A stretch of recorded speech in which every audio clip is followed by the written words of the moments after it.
Jackliner Bus 88136 sa labas ng World Food Expo.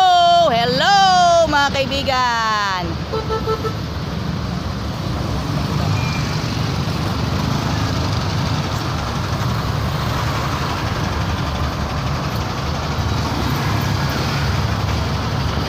Hello mga kaibigan, this is Joyan Montilla. Nandito po tayo sa labas ng World Trade Center para sa World Food Expo.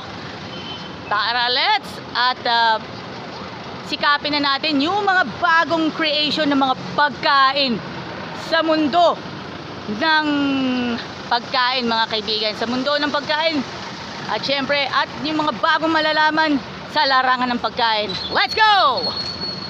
Yeehaw! Hello mga kaibigan, nandito po tayo sa labas ng World Trade Center.